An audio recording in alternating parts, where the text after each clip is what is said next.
Sam woke up with a bandage on his head. He felt a headache and didn't realize where he was. After saying a few words, he heard a change in his voice. The protagonist looked into the glass of the window and didn't recognize his reflection. He did not understand what was going on here. A couple days after waking up, there are a few things he realized. It was hard to believe, but he was just an ordinary office worker and seemed to be reincarnated in another world. He was reborn as Samuel, a 9-year-old boy, the eldest son of Baron Reinbach with a small estate in the countryside. The protagonist recalled the time he drank whiskey when he got home and later, without eating or showering, jumped straight into bed. Sam did not understand why reincarnated. His mind was filled with thoughts of what had happened that night. The protagonist was thinking about the connection between reincarnation and death, which there was no way to verify anymore. His memories of Sam's life are hazy. On top of that, he remembered a past life as well, realizing the principle of how reincarnation works. However, the current problem was his brother Manion, who is a year younger. He had memories of when his younger brother had brutally beaten Sam under the pretext of sword training. He believed that this was what caused his memory to awaken. The protagonist pondered whether Sam's personality had died then, but he shouldn't have thought about it. His Reinbach family seemed to be famous for the sword, judging from the current head of the family. As far as he knew, he had no talent for swordsmanship. He had been told that he should know how to use a sword. He knew that Sam's biological mother had died and his father's mistress, Yolanda, had become his only legal wife. The protagonist did not like her at all. So, with the help of his stepmother, Sam was removed as the next head of the family. The new successor was his younger brother Manion. The protagonist realized how much he had been through. Until now, he was just a cog in the machine, unable to become something more. Sam knew he couldn't do what he wanted to do with this body now, but still, he couldn't just sit back. He realized that he could improve with this new body. In his thinking, with these capabilities, he would become the best. There was a knock on the door. Derek the butler notified the young master that his food was ready. This pleased Sam, who was just getting hungry and was about to go down soon. In this house, besides him, lived the butler Derek and the maid Daphne, who greeted the protagonist warmly downstairs. According to his father, a man who doesn't wield a sword has no right to sit at the table with his family, while the boy was even happy. But he felt sorry for these two who were so kind to him. It is only because of them that Sam is not alone after losing his mother. Suddenly Daphne put a book on the table in front of him. She told him that she had brought the book he had asked for. The boy thought that since he did not have the gift of wielding a sword, he would use magic, for if it existed, it would be foolish not to use it. Sam was insanely happy about this find. Daphne begged him not to cry, and Derek told him what a good boy he was, and where his father was looking. The protagonist remembered that Sam's mother worked here as a servant, and they were comrades in the past. He told the servants about his stepmother who used to be a maid and thanked them. Daphne answered him that everything would be all right and they would always be there for him. They vowed to take care of the young master on behalf of his late mother. Sam was pleased that she was concerned about him. The maid asked him not to give up even if he had no talent for magic. The boy left the servants and headed upstairs, closing the door behind him. In his room, he began to read. Since he had been reincarnated in another world, he should try to do his best. He read a lot and learned in order to use magic, you need enough of it in your body. According to the book, just by reading a spell, you can tell if you have the ability or not. He was a little worried. It was clear to him that only a few people could become wizards even if they could use magic. Sam started with an elementary spell, trying to get over the fear in him. He spoke the right words to summon fire. A spark was lit and a flame appeared, reaching the ceiling. Daphne smelled the smell of burning and in a frenzy rushed into the room to the young master who could not stop the spell from working. Worried, she asked him to explain himself. He replied that he had just said a phrase, and the maid chuckled that the boy could not control the amount of magic, realizing what had happened. Daphne assumed that the master had magical power. The protagonist asked her not to inform his father. She, however, asked if he was sure about it, for maybe it would change his attitude toward him, to which the boy replied with certainty. Daphne asked the child not to do anything else dangerous, for they were in the house. He should have practiced in a secluded place. She did not forbid Sam from using magic, but he was not to do anything that could cause a fire. The protagonist apologized to her. He interrupted her by saying that he didn't know if he could do everything alone, but if he had Derek with him to talk to, there was nothing to fear. Daphne enclosed him in a hug and asked him not to bother her too much. He promised her not to do anything dangerous again. Sam realized that to Daphne he was still a child, so it was only natural that she cared for him. Daphne congratulated him on becoming a wizard by placing her hands on his shoulders. As she squeezed the child, she confessed that she was really happy for him. He responded by thanking her. Sam went into the woods, realizing that it was impossible to use fire. The boy knew that there were several kinds of magic: elemental magic, support magic, and defense magic. He was going to use them.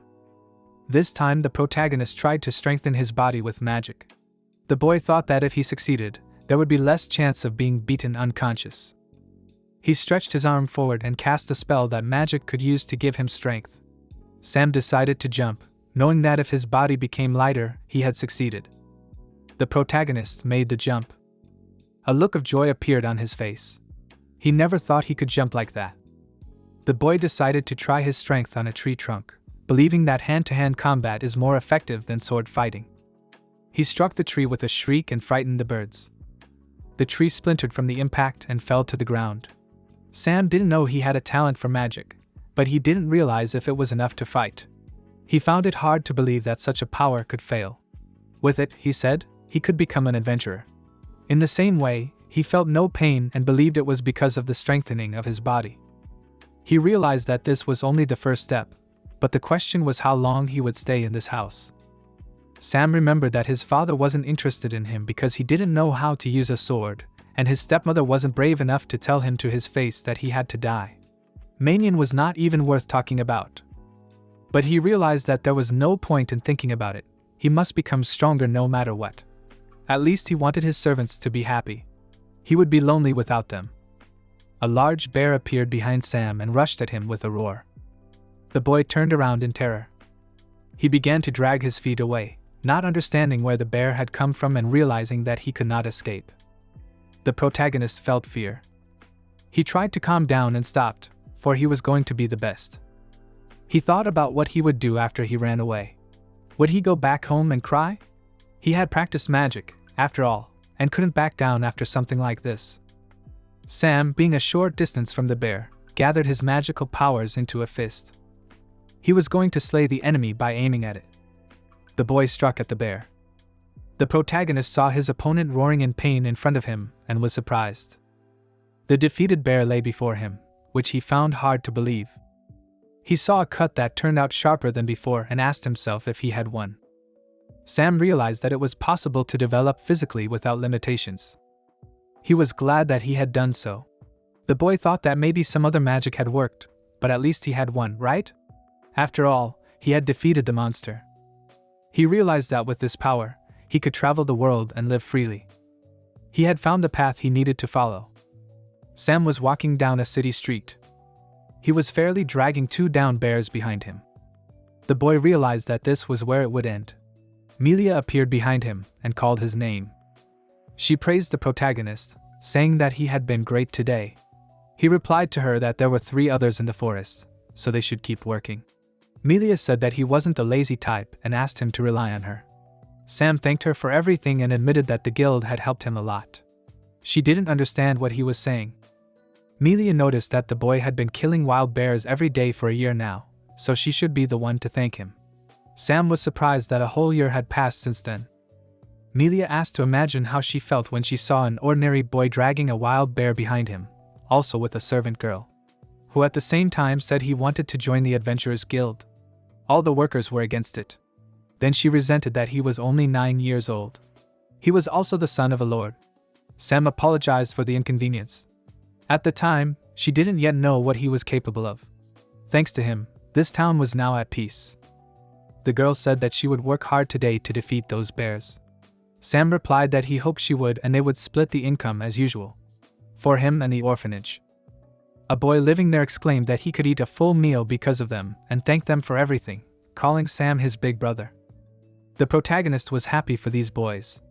At first, he ran errands in order to earn money for himself. The forest is dangerous. It is inhabited by wild bears, so the inhabitants can't eat much meat. The boy decided to distribute it to city dwellers and orphanages. This made Sam's reputation unrivaled compared to a year ago, but if only Sam could be the next head of the family. There was gossip that his younger brother Manion was good with a sword, but definitely not his character. Everyone thought so, they just didn't tell him about it. People wondered if he would be the next chapter.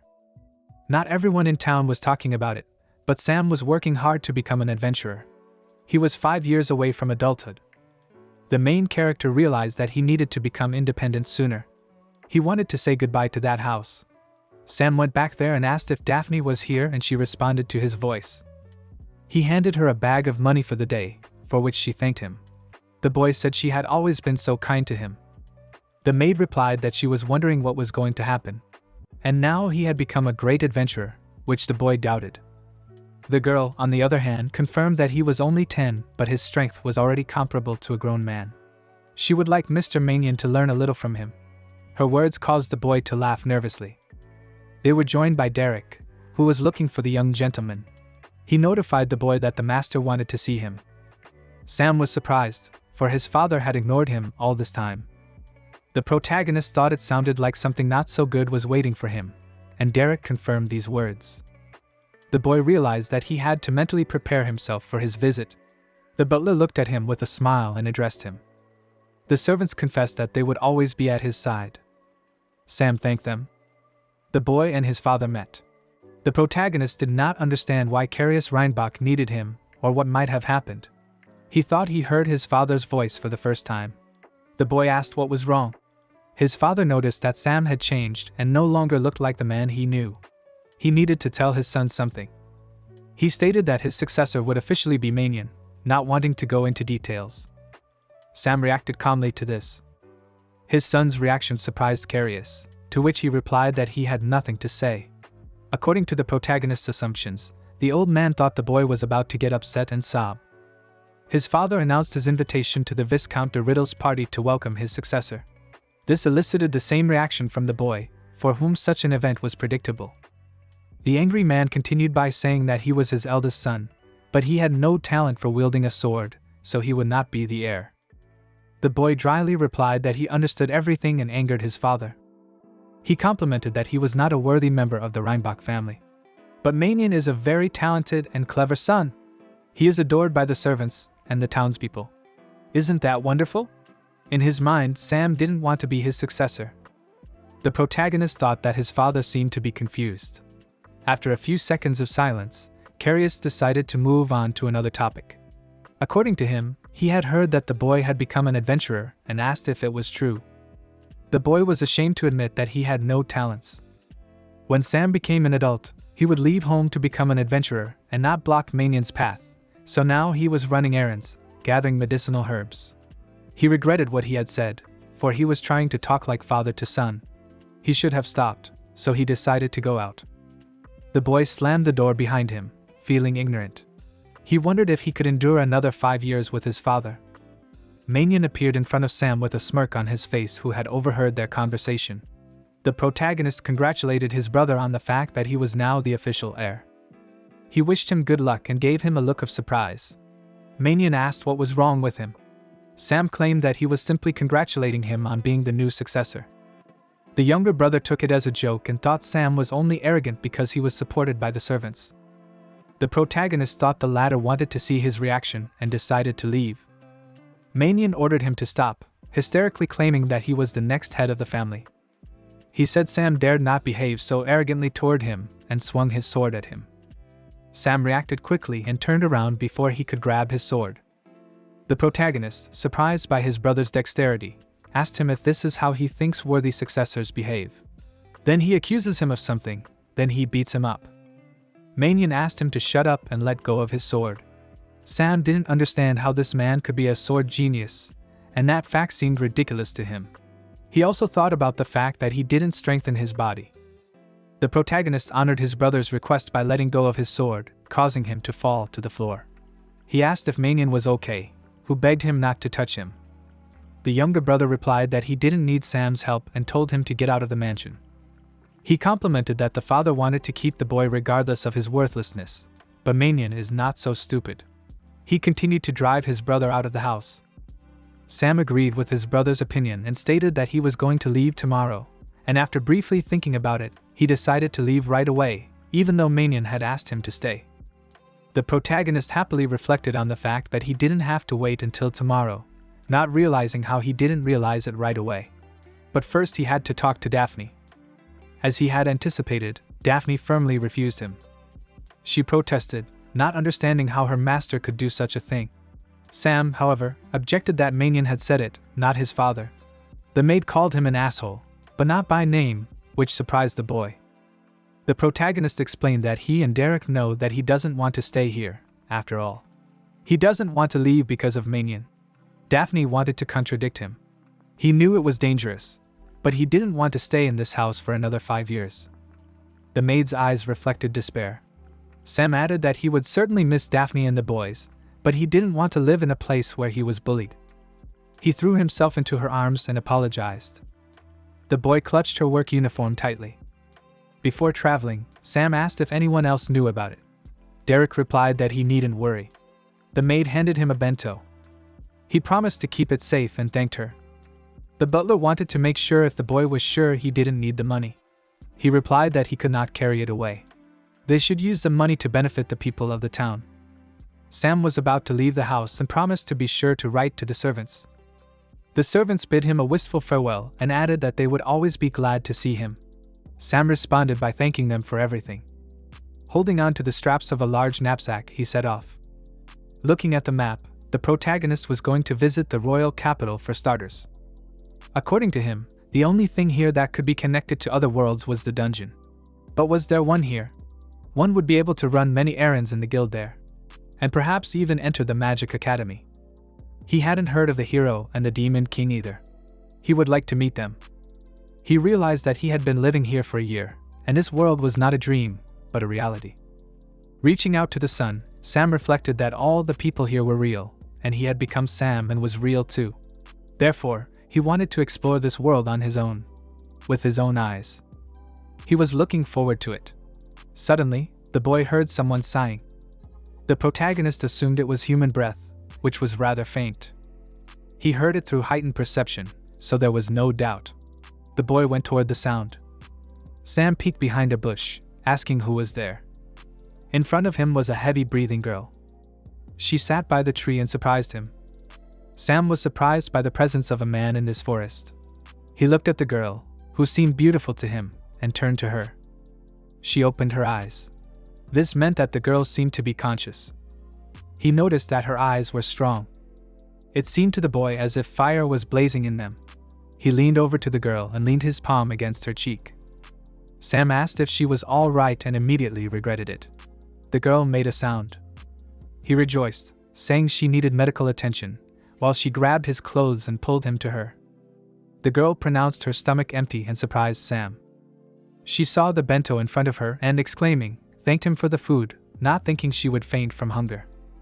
This meat was especially good, for it was a bento from Daphne.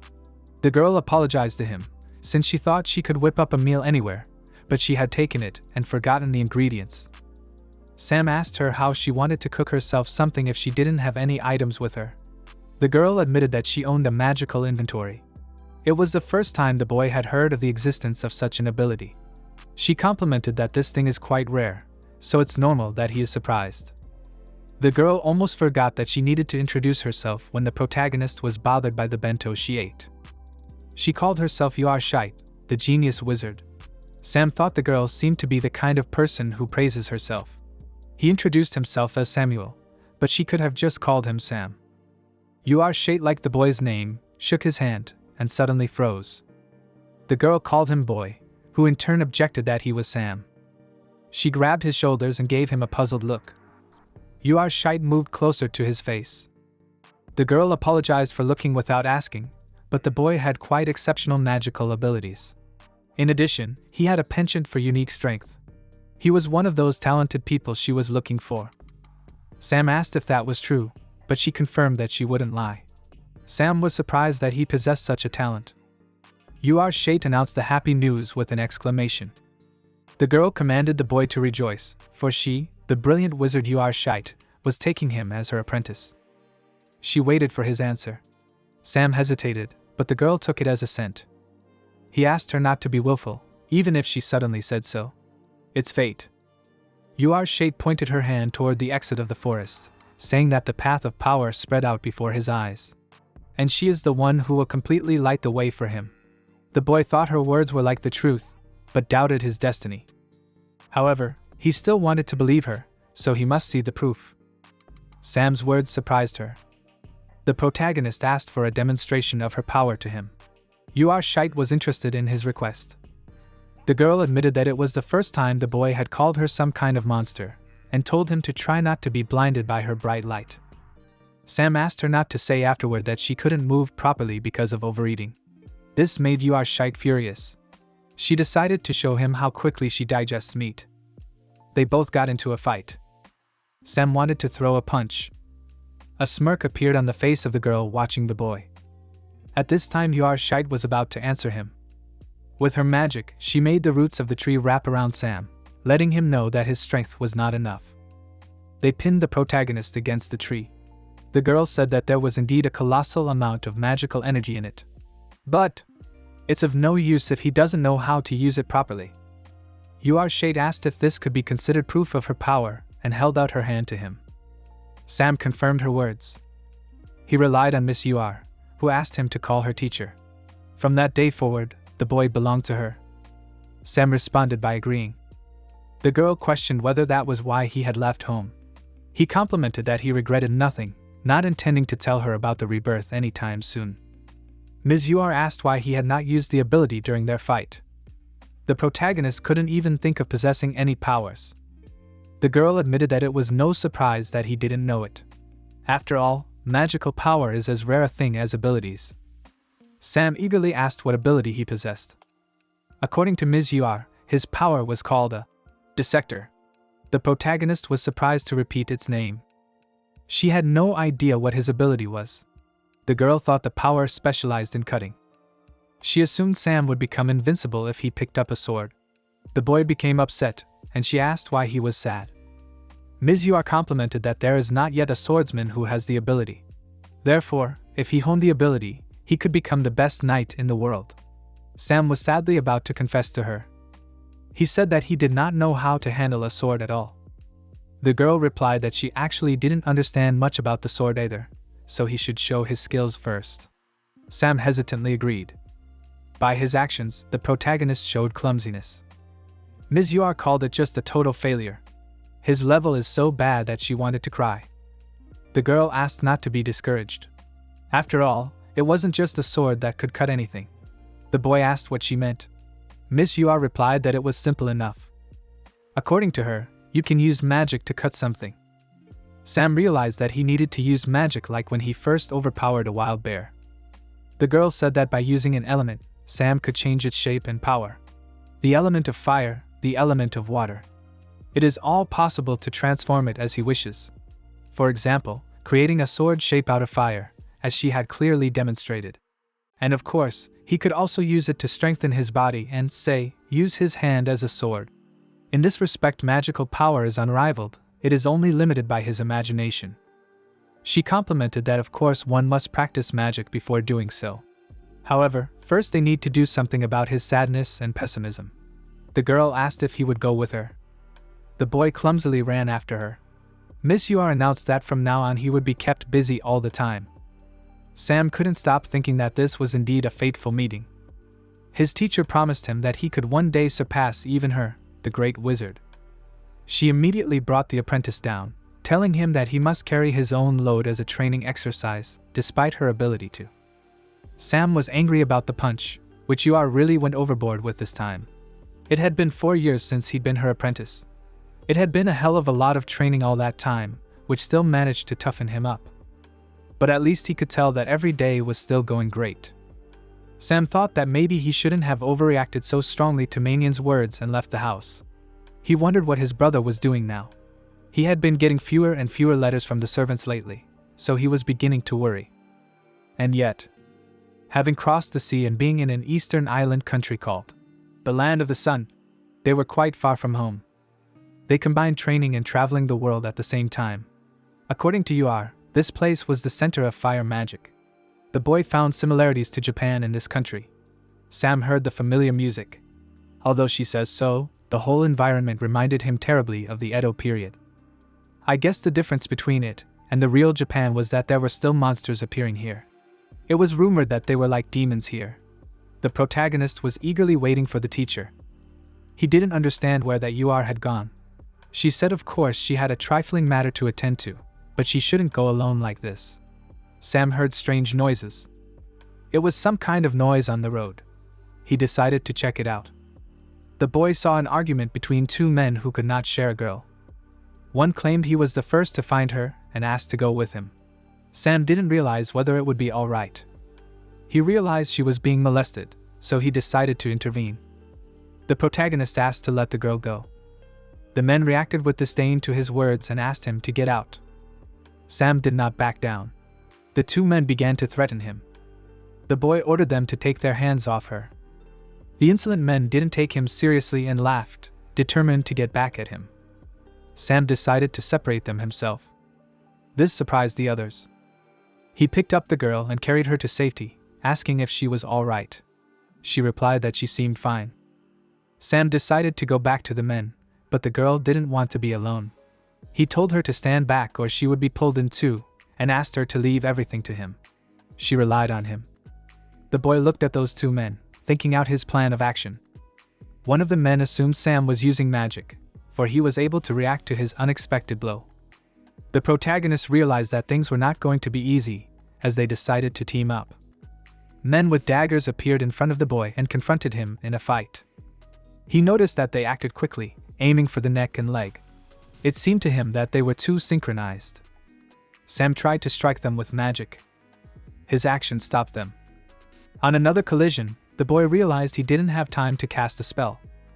He realized he might lose at this rate. One of these men had no idea why the boy had come there. But to him, using magic didn't mean he could win. They were going to finish the boy off for good. Suddenly UR appeared and in one motion broke the opponents and felled them to the ground. Her appearance was a surprise to Sam. The girl immediately realized that he had started the fight and lost it himself. The boy did not expect to almost lose to the bandits in this area. But UR objected that he had almost lost. Sam argued that bumps are sometimes the best teacher. She admitted that she had an obligation to teach him as soon as possible anyway and considered it her fault.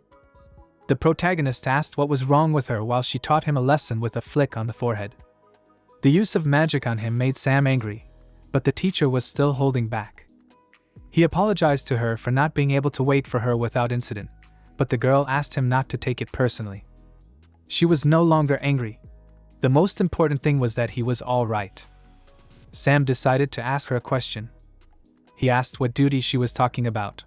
She needed him to learn magic faster, so she brought him here. This was where the fire temple was located.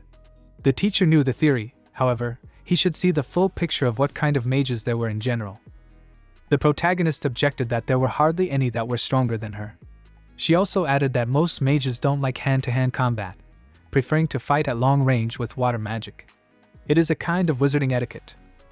They differed in their ability to use magic even in hand-to-hand combat.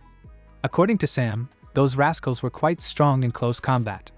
He asked if that had anything to do with it, which UR confirmed. The girl said that it would have been better if she had told him about it beforehand, but there was no way she could imagine him fighting another person so soon. To her, those losers were of a very low level. The teacher continued with the fact that there were so-called wizard killers in the world. Not that they are some kind of professionals who are specially trained, but in battle, they could compete with wizards. That's why they were so nicknamed. Sam replied that he felt it then too. They concluded that in battle those used no magic at all. Miss UR said that in this country, there are such warriors called samurai. It was with them that he fought. Samurai take a long time to learn their skills, honing them every day. In close combat, they are quite dangerous. The boy remembered their snappy movements and the fact that they didn't use any magic. Sam called the boys troublesome and began to realize where this was going. The girl excited him that he would have combat training with the samurai, which he guessed. He thought she was completely crazy, because they would wipe him out. Ta insisted on it, or else he would take forever to learn. She asked him not to worry, after all he would only have a training match. Sam asked if she had already found someone for it, which the girl confirmed. But first Yuar wanted to tell him something. The boy asked what was wrong. It was the first time he had seen her so serious, and he was sure it was a damned important matter. She began her explanation. It turned out they had no money, and that surprised Sam. The protagonist asked what they would live on then, but Ms. Yuar had a plan for such an eventuality. It was a grand plan on how to make money from training fights. Sam stated that he was exhausted, which was no surprise to Yuar. The boy complained that he had been fighting practically all day. Thank goodness he had at least managed to save some money. The teacher asked him to stop grumbling. After all, wasn't it great that he was used to fighting samurai? He agreed to that. But the boy questioned why the plan was called grandiose. The girl was herself shocked at what a fancy name she had come up with. Sam became indignant, asking if she was serious. Yuar replied that she was serious. It's brilliant. He'll study and they'll make some money. He didn't believe her, she couldn't be that crazy. Sam didn't understand why such drastic measures. I mean, they had the money the old perverted man from the casino had given them, it could be used. It had been so long ago, she couldn't remember anymore. And since it was a long time ago, they were long gone. Sam remembered that according to Yuar they would only use them for a rainy day. The girl replied that that day had already passed. Sam stated that giving her money to the teacher to keep was the biggest mistake. She realized that the man was pouncing. Yuar continued by saying that it was all for him.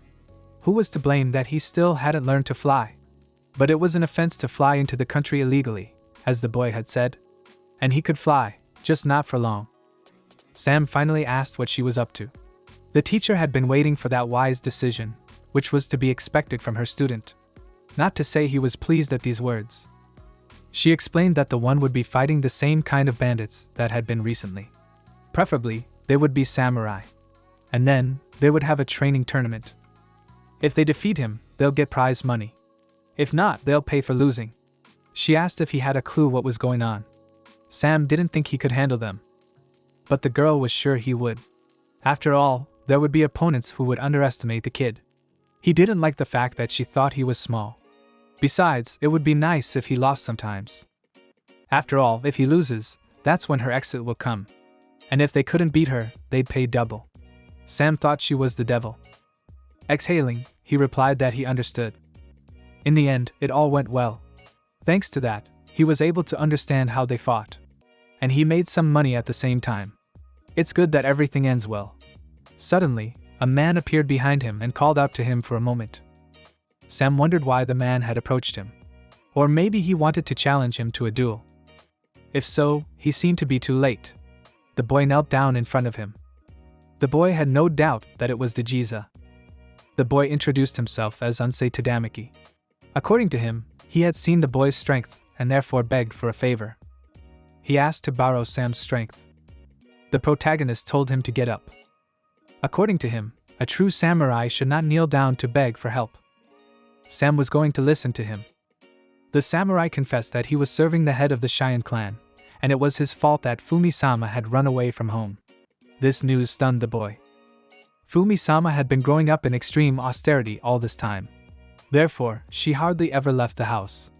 Yes, and it had been a long time since he had even seen her face. Unsei used to see her often. Fumi-sama was his childhood friend. Even though they were from different backgrounds, they often played in the garden of her estate. However, one day, they practically stopped seeing her. And it so happened that even the only way to talk to her was through a screen. But even so, it was enough for him. Sam and Yuar understood it all at once. The boy said that he just liked a girl named Fumi, and made him feel embarrassed. Unsei began to stammer, claiming that this was not true. After all, would the head's daughter herself fall in love with a man from a lower class? Sam stood his ground. Samurai blushed, not daring to deny it. Yuar suggested that love be postponed. She concluded that the girl was under strict guardianship, and so had decided to run away from home. The teacher asked how he would look for her if he didn't even know what she might look like. Unsei thought of asking them strangers to use long-range vision magic. Besides, he had seen Sam use flight magic during a training battle. So then he wondered if they could help him see everything from the sky. Easier said than done. Like they said, he didn't know what the girl might look like. However, in this city, she would definitely catch the eye because of her clothes. According to him, she was dressed in a purple kimono, the color of which was unique, and her face was hidden by a scarf. Sam immediately remembered her. The boy asked if the kimono had a flower pattern. Also, she might have slightly reddish pupils. The samurai immediately knew it was her. The protagonist explained that they met her on the road this morning. She looked like she was lost. He wouldn't tell him what had actually happened. They called out for her, but she wouldn't turn around and ran away. Unsei was getting more and more worried about her. Sam and Yua apologized to him for missing her and decided to help with the search. Samurai, he said, would owe them his life. Behind him was a man who could barely stay on his feet and fell to the ground. Unsei immediately recognized Mr. Zama and rushed to him. Sam asked if the guy knew him. As it turned out, they were the ones sent to find Fumi-sama. Yua decided to take a look at the injured man. Unsei was scared for him since he was injured. The weakened boy uttered the name of the girl who had escaped. Sam said she had been kidnapped by demons. Sam had heard that lately, demons had started appearing near the city. Unsei was surprised that the boy had heard that too. Sam continued that his adversary, not some demon child. He was the very real young red demon. Yua remembered that the one on the edge of town. She wondered why he had come to the city. It's not like they have to come down from the mountains. Sam asked her if she knew anything about it. It turned out she did. The girl said that a long time ago, she had fought something like this before. But it had not been an easy fight. Sam said with difficulty that their leader's lair was in the mountains, and he usually didn't go out. The teacher asked him to be quiet. She said he needed medical attention first. She had a doctor she knew here, so she would take him to him. Yua ordered them to run after the demon. Sam didn't understand why they were setting off without her. She knew where the red young demon's lair was. Besides, even if she got lost on the road, she could see everything from the sky. The teacher promised that she would catch up with them and sent Sam with Unsei. Samurai promised her that he could show her the way to the den. He and Sam set out for the den. The protagonist noticed that the guy was pretty fast. Are they all wizards around here? He wanted to see how fast the strongest of them was. Unsei asked him to forgive him for getting him into this trouble. The boy didn't understand what he was apologizing for. He was already involved from the beginning, and he couldn't just turn a blind eye. Besides, Sam had been taught to always help those in trouble. Samurai said that the boy had a wonderful teacher. They encountered demons along the way, and they immediately set out to disembowel them. Their gaze is full of determination. The enemy was crushed, the brave men were satisfied with their work and went on their way. Samurai confessed that he was, after all, the son of the current head of the Unsei school. Sam did not know of its existence. The boy explained that in this area, it's a very famous form of swordsmanship. It practically stands on par with the Amamiya style. By then they had arrived at the den. Sam hesitantly asked if they should go in there. Unsei was determined to attack straight head-on. The protagonist also wanted to save Fumi-sama as soon as possible. They were about to go inside. The lair was dark, so Sam formed a flame on his palm. Samurai didn't like the silence. They headed further in. The boy noticed something. He said there was something wrong on the other side. They walked in that direction. The two saw a throne in front of them. On it sat the red young demon himself. The demon asked why Sam and Unsei had come here. He realized that there were people standing in front of him, and the boy felt its pressure. Unsei replied that they had come to bring back Fumi-sama. The demon immediately understood their motive. He called out to the girl in question. The boy recognized her. Samurai asked why he had kidnapped her. Sam became convinced that it was indeed her. The demon replied that there were reasons, and made Unsei angry. The former asked what was wrong. The two didn't understand what was wrong. It seemed to them that they surely could not overpower him. But still Sam asked him to answer. The boy asked if the demon had taken the Lord's daughter hostage only to demand a ransom for her. Quite petty of him. The demon laughed. He confirmed that ignorance is a terrible thing after all. The demon decided to answer their question. It turned out that the girl was his granddaughter. Unsei did not believe it. He asked if the man had any proof. The demon replied that they were right in front of him. He took off its hood. Fumi's horns showed, which embarrassed her. The demon hinted that judging by the samurai's reasoning, This girl was also a monster. She is the daughter of his child who was married to the head of the Cheyenne clan. However, in spite of that, the humans took and killed his daughter. That's what this blind love of theirs for humans led to. He admitted that even so, she was his favorite, so he had the right to take his granddaughter. The girl was very happy that Tadamaki had come for her. But there was nothing wrong with her. So she asked him to leave. The demon noticed that Unsei was quiet. The samurai replied that couldn't he have words after learning that he had been serving a girl who was half-human all this time. He exclaimed that demon girls are beautiful. This is even better. Fume-sama, the demon's horn suited her very well. The unexpected confession surprised everyone present. The demon could not understand the people's thought at all, but he was no longer interested in them. He ordered his servants, Yuki and Saki, to take care of them. The boys prepared for battle. The enemies attacked them. The blows of the demon's servants were strong. In an uneasy battle, Sam used his magic. He was close to defeat. At the last moment, Sam again resorted to his powers. He managed to bring down the enemy. Samurai admitted that his comrade had been on a roll.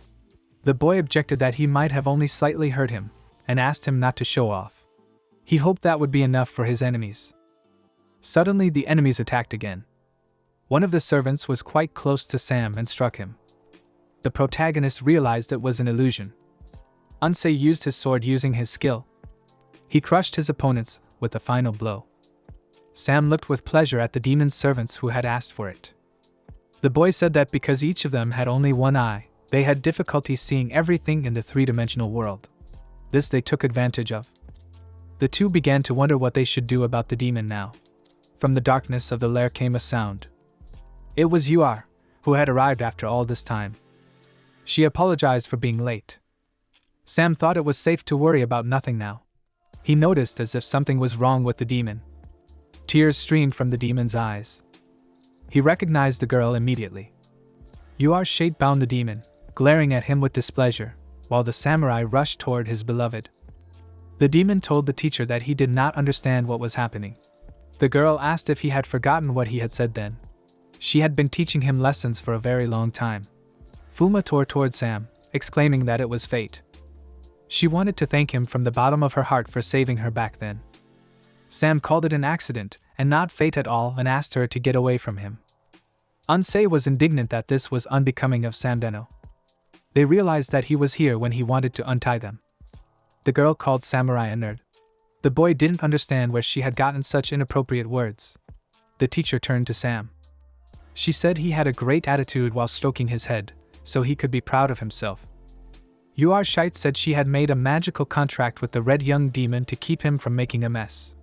So everything would be fine now. But it's true that he is Fuma's grandfather. And there is no way to change that. Besides, it would be quite difficult for her to live hiding her horns all the time. Fuma replied that she understood everything perfectly.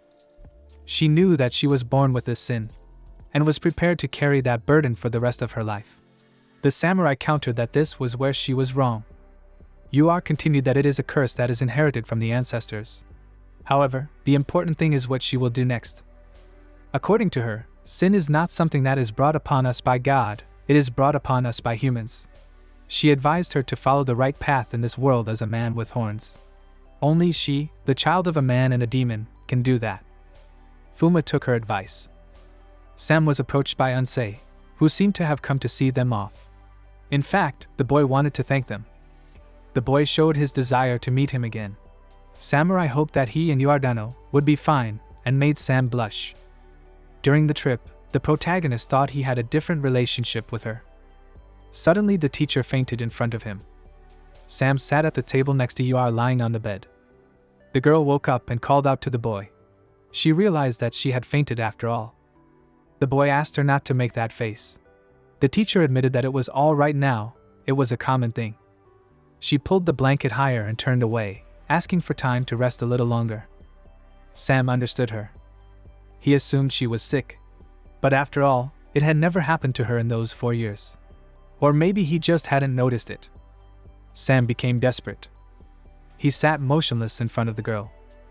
Yuar called out to him again. He asked how she was feeling. She replied that it was not bad to begin with. The boy was about to call a doctor, but the girl asked him not to. This surprised him. She stopped Sam, saying that there was something he needed to hear. The fact was that she didn't have much time left. The protagonist didn't understand what she was talking about. He asked where the ever-optimistic UR had gone. The girl took his hand. She asked him to calm down and listen to her to the end. The fact is that she is afflicted with an incurable disease. The cause and cure are unknown to anyone. This disease only affects people with a high level of magical power. It was quite rare. She admitted that he had been fine all these 4 years. The teacher apologized for hiding things from him. It was a miracle that all these years she had been in good health. When she was informed of her illness, she hadn't even spent a year with her family. Abandoned everything that was connected with her. And without saying a word to her family, went on a journey. She had to leave all evidence of her existence. But then she met Sam. And she believes it's fate. The boy asked if she really thought the disease was incurable. After all, it's been 4 whole years. Surely something could be done. The girl replied that there wasn't. The fact that the fire of her life had lasted 4 whole years. That was enough. Perhaps it was all about meeting Sam. The boy asked her to stop. He said he shouldn't talk as if it was already over. After all, he thought, this was where their future journey would begin. It seemed to him that they would be together all the time. Sam believed that they were not destined to part. He realized that he hadn't even really thought about UR yet. The protagonist recalled her strong character. He thought of her self-confidence, arrogance, and beautiful smile. All these things he loved. The teacher said he was a grown man, so he shouldn't cry. She doesn't want him to worry about her. After all, she will live inside his heart. UR apologized to him, for that was the only way she could comfort him. There was one last thing left that she wanted to do. The girl wanted to give him all of herself. The boy, if possible, would also want to inherit everything. UR replied that he did not understand. She wanted him to literally take all of her. The life she had created, her very last magic of inheritance. Her magical power and skill and knowledge and ability. All this he would inherit in exchange for her life. The boy asked if such a thing was possible. The girl recalled how, during their first meeting, she had introduced herself as the greatest wizard. Nothing is impossible for her. The boy immediately realized this. UR was the one who had lighted his path. That is why he began to follow her. Behind that bright glow. The girl asked if he didn't want it. The boy would never say such a thing. For the only one who could take him in was she. They held hands. UR gave Sam all of herself. He felt warm. As if they were merging into one. The girl's strength passed to the boy. She reported that that was the end of it. He will have to practice a lot to use it all. But she didn't think that would be a problem for him. Tears ran down Sam's cheeks. The protagonist has something left to say. UR asked him to let him tell her something. This might have been their last conversation. She squeezed his hand. The girl said she loved him. As a teacher, a family member, a girl. She loves him with all her heart. The boy was also going to confess to her. He reciprocated. UR knew, but was afraid to confess. She thought it was unlikely that he would be suitable for a girl who might die soon. If she had known that parting would be so hard, she would have said so much sooner. The boy said it wasn't fair. The girl asked him to live for 2. To be happy. To love someone else. To grow a love and with it a family. The boy cried as he listened to her. Such great wizards, he said, he would not meet anywhere else. UR guaranteed that he would surely find them. He promised that he would be happy for their sake. The girl apologized for being sleepy. She turned to Sam, asking for one last kiss. Sam complied with her request. He kissed the girl. She admitted that it was her first kiss, and so was Sam's. UR closed her eyes. The boy said goodnight to her.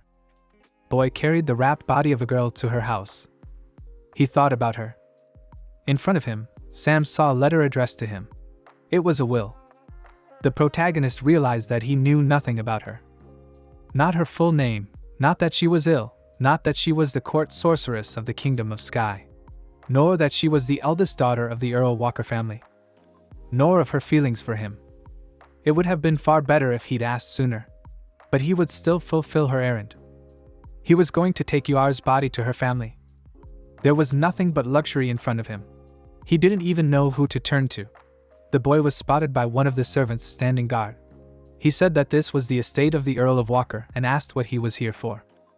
The lad introduced himself as Samuel Scheidt, apprentice to Ulrich Scheidt Walker-sama. He had come to meet the Earl of Walker Manor in person. The latter called it nonsense, for the lady had escaped from the estate 5 years ago and had been reported missing ever since. The boy admitted that he had been with the girl all that time, and she passed away. The servant asked for no nonsense and didn't finish the sentence, stepping closer. He saw Yuar herself in front of him. Sam went inside and met her parents. They expressed their appreciation for his bringing their daughter's body and her dying will to them. Sam asked them not to bow, for that was the order of the day for her student. Still, they could not help but thank him. Father Yuar apologized for presenting himself so late. His name is Johnson Walker, and he is the master of this estate. His wife's name is Grace Walker. The woman was pleased to meet him. The fellow introduced himself as Samuel Scheidt.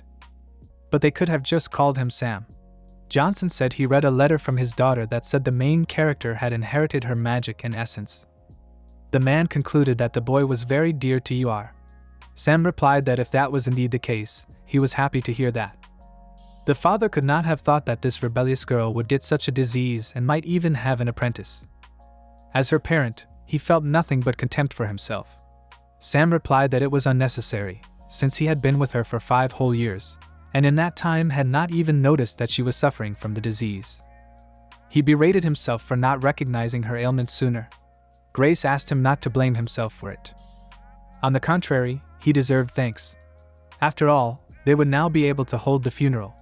It seems that their daughter had truly loved him. Sam admitted that he loved her too, loved his teacher. But unfortunately, was only able to tell her that at the end of her journey. Perhaps something would be rather cheeky of him. But he thought of Yuar's family. This pleased his parents. They asked the lad to tell as much as he could about their daughter, to which he gladly agreed. He told them about the girl over a mug of tea. The couple realized how things had been. Sam admitted that she was indeed a fun teacher. Johnson asked what he planned to do now. The protagonist would now like to stay in the royal capital for a while. He still had unfinished business. The Earl asked which ones? Sam was going to surpass his teacher and become the greatest wizard. To his parents, the goal seemed very grandiose. They asked if he thought it was a little difficult. Sam did not deny it.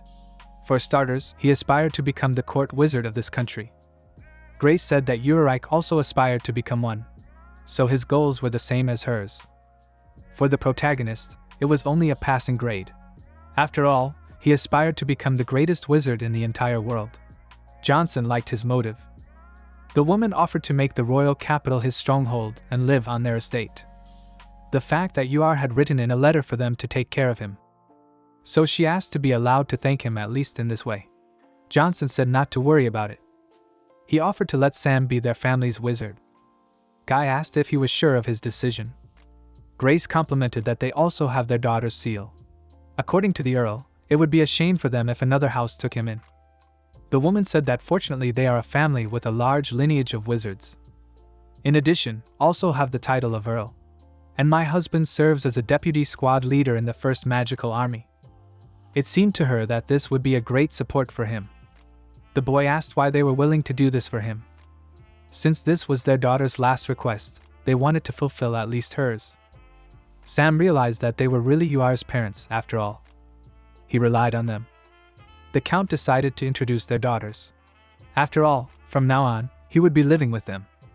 The lad wondered what Yuar's younger sisters were like. By now they were already in place. Johnson pointed to the 3 girls and was about to introduce them. He called the daughters the pride of the family. The second daughter's name was Lizaroth. The girl asked to be called simply Lisa. She expressed her gratitude for taking care of their older sister. The third daughter's name was Alicia. She was very embarrassed. Lise admitted that she was a little out of touch with the boys and apologized. Sam asked not to worry about it and said he enjoyed meeting them. Alicia reciprocated the favor. And finally the 4th daughter, Erica. Erica was unhappy and by her appearance showed her reluctance to get acquainted. She showed that she was not happy to see the very successor of Sister Yuar, and said she would never recognize him. Johnson interrupted her. According to him, Erica is only a year older than Sam. But since they both have magic, he is sure they can find common ground. This made the girl angry. The Earl said that he was their dear guest. It is not polite to him. Erica replied that still this stranger would never be recognized. With her attitude, she angered Sam. Lisa asked her sister to apologize. She admired Yuar. The girl offered to show him his room. After showing the bedroom, she told him to call a servant if he needed a bath or anything else. The boy thanked her. Lise replied that there was nothing wrong with that. After all, they were family from now on. She thought he was tired for the day and asked him to rest properly. Before going to bed, the boy thought of Yuar. The protagonist sat in the room. According to Sam, during that week he had tried out the various abilities he had inherited from Yuar and realized that he couldn't use half of them. Still, she was an amazing wizard. Lise-sama asked to come into the room. She wanted to know if Sam was free right now. The boy asked what was wrong. The girl confessed that in the letter her sister had asked her for something. Lisa announced that she was henceforth to be his teacher. And from that day on she would teach him her martial art properly. The boy didn't realize if this was the Walker family's style of hospitality. Sam didn't understand how it had only come to this. Lise had heard he was pretty good at martial arts. The boy said that Yuar was always hammering the basics into him. The girl realized that her sister was very nice to him. She fell silent. Still, Lise was a little worried. Sam didn't understand why. She replied that her sister's magic was amazing, but martial arts was different. Magical ability aside, she is quite strong in combat. In the letter, Yuar wrote that he was predisposed to use magic in battle, so she should teach him martial arts. Otherwise, Sam will not be able to surpass her. Lisa told the guy that he could use body enhancement magic and told him to get ready. The protagonist was doubtful that he could use the amplification. He was a little anxious about using it against someone other than Yuar. At this time, Lisa started to act. Sam immediately fell to the ground. The girl admitted that he had too many unprotected spots and asked him to be more careful. To the boy it all seemed like a joke. He realized that she was too fast and he couldn't even get a good look at her. The teacher decided to try again since the guy kept standing on his feet. No sooner had he asked her to stop than she threw another punch. Sam was about to strike back. The girl pushed him away. He succumbed to the blow. The protagonist had no time to utter a word. He was surprised at this unexpected turn. Lee said that his eyes could barely keep up with her actions. That's why his body can't react quickly either. The guy didn't realize if it was even realistic to keep up with her. She admitted that he had a keen eye, but he still had a lot to learn. Next time she wasn't going to be as soft as she was now, which was too much for the guy. The protagonist thought Lise-sama was very strong. It turned out that the one was an apprentice of the Holy Swordsman. Sam did not know who the latter was. She replied that the title was given to the strongest swordsman in the country. The boy remarked that it was notable. Lise asked if he would now recognize her as his teacher. After all, he had doubted her skill from the beginning. Sam admitted that he had no doubts now. Lisa was delighted at this. She asked if he was sad because his sister had died. Whether he had cried properly or was still holding back. Sam was indeed overcome with sadness. And he cried for a very long time. However, it no longer weighed on him. The girl said it was all right then. He's still a child, after all. So if he wants to cry, he can cry all he wants. The boy asked what about Lise-sama and her sisters. According to her, of course, everyone was sad. But she wasn't particularly worried. She thought it would sound reckless of her. Sam asked if she was sad. The girl felt sorry that her sister had not been able to live as long as possible. Perhaps she hadn't had time to enjoy life to the fullest. Still, she was the kind of girl who certainly wouldn't die without doing everything she wanted to do. Lise was sure that her sister had had fun these 4 years with him. Therefore, she wanted to say goodbye to her without sadness, with a smile on her face.